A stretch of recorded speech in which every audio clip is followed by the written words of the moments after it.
Ahoy, and welcome aboard the Sea Monkey. Time for week 9 of the challenge. Stick around.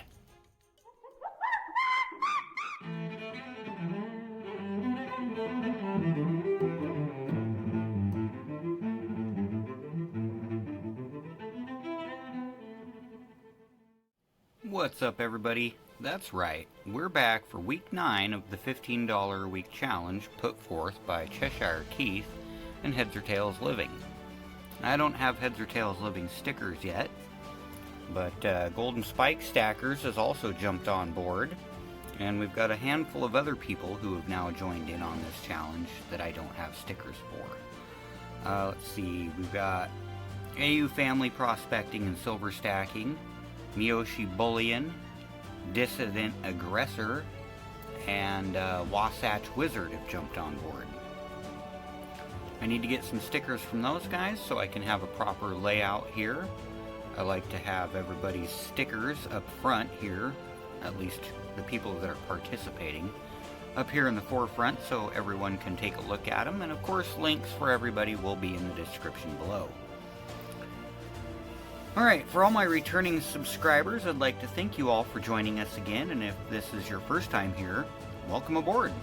I'd like to thank you for joining us as well, and don't forget to smash that red button down there, and leave a comment if you like what you hear and see.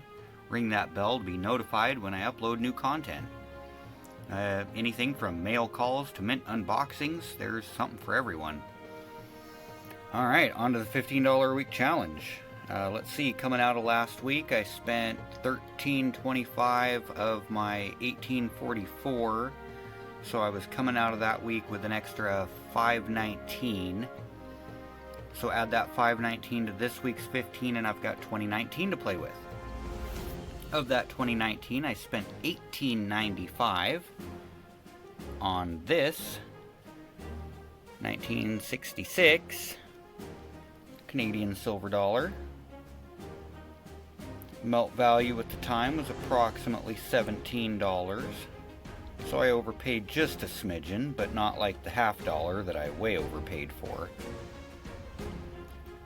I'm the kind of person that'll figure out the melt value of an item and then set that value as like a threshold in my brain, and I'll tell myself I don't want to spend any more than that, that's my maximum, even though I usually will spend a few more dollars than that.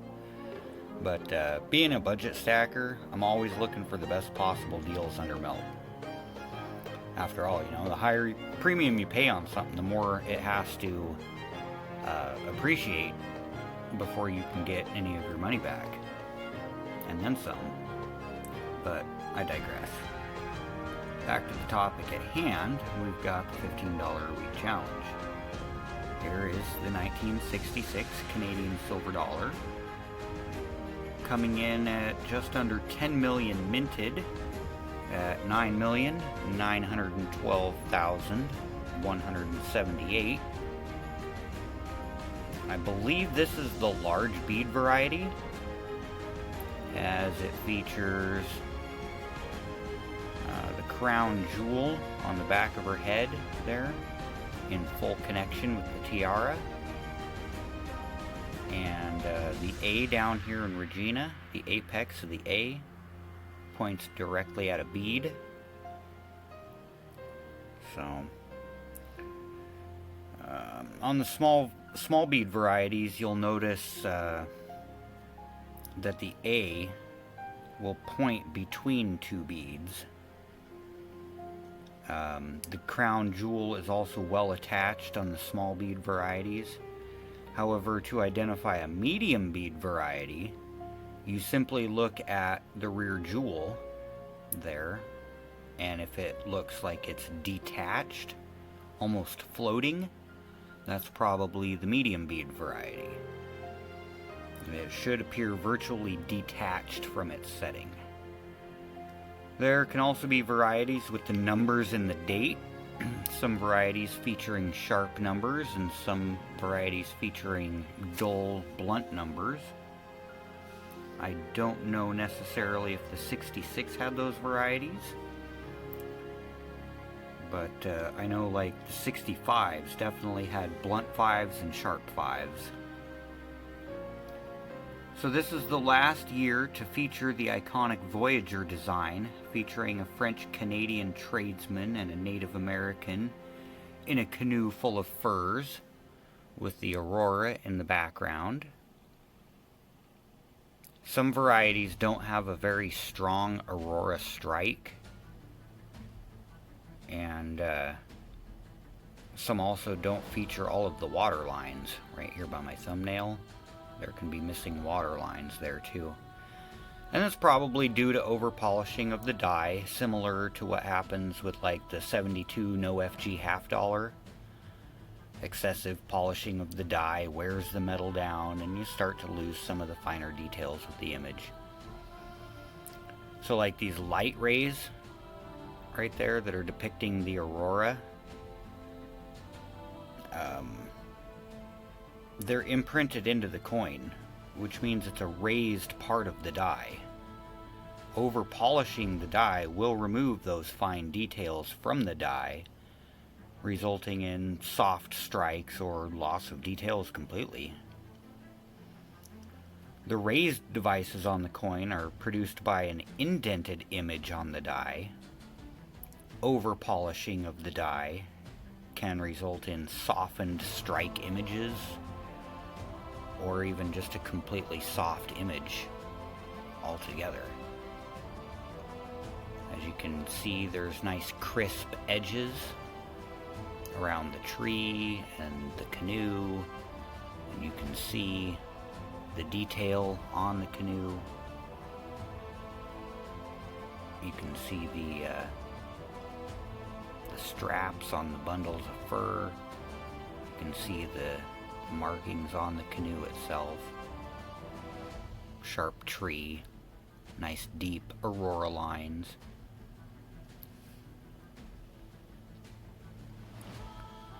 So for contrast, here is a 1959,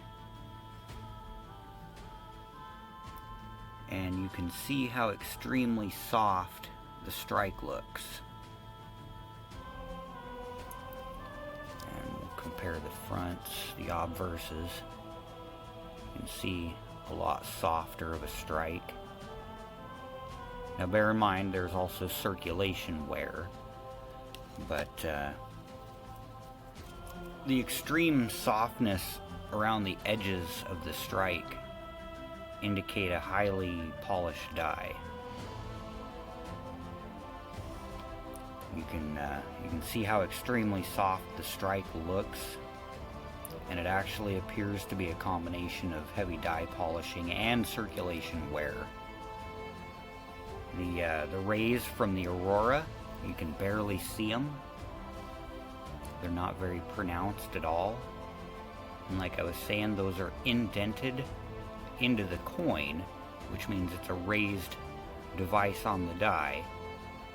And being a raised device on the die, it's going to be one of the first contact points from the die to the planchet. And so polishing the die will inevitably polish those off. And so you can see they're pretty weak on this, which means it was probably a heavily polished die. Now, being the face and being indented into the face, which is the lowest point of the coin, that's going to be the last part to wear from circulation. So your circulation wear shouldn't really affect those rays too much. It's going to be more on the tree and the canoe, which you can see are extremely soft and heavily worn. You can barely see any details.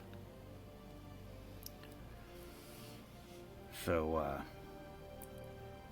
you can just kind of see the lack of details, indicating wear, and the weakness of the strike, indicating a heavy die polish. But, so based on what you can see there, you can tell that this one is pretty close to almost uncirculated. It's got a little bit of chatter, a couple little nicks and dings here and there, but it's got really nice luster, really nice shine, Really nice details, design. You can see a little bit of chatter there by her nose and her face. But other than that little bit of chatter that you can see there, it's almost uncirculated. And as I stated before, the 1966 is the last year to feature this iconic design, the Voyager. Because in 1967, they redesigned the silver dollar in commemoration of the 100-year anniversary of the Canadian Confederation, which was the unification of Canada's provinces into a single nation known as the Dominion of Canada on July 1st, 1867. And this Canadian Confederation Centennial coin is akin to the United States Bicentennial coin of 1976. And it's just a monumental event warranting special commemorative designs on the reverse of all circulating coinage. Or at least in Canada, it was all coinage. For the US, the bicentennial only affected the silver dollar, half dollar, and quarter, I believe. So the 1967 goose was one of their commemorative designs, and also the last silver dollar. From 68 up to present, the only silver dollars are 50% silver, and they are only the commemorative editions. There's no silver circulating strikes being produced and put back into circulation. So yeah, the goose here, it's probably my second favorite design, with the 1949 coming in at first place. Because, you know, well, it's a ship. Now, I don't have a 1949. I do have a 1979. And this is 50%. And it's a commemorative. And it's the 1679 to 1979 300-year anniversary of the Griffin. It's the tricentennial. And it's 50% commemorative half dollar, or silver dollar.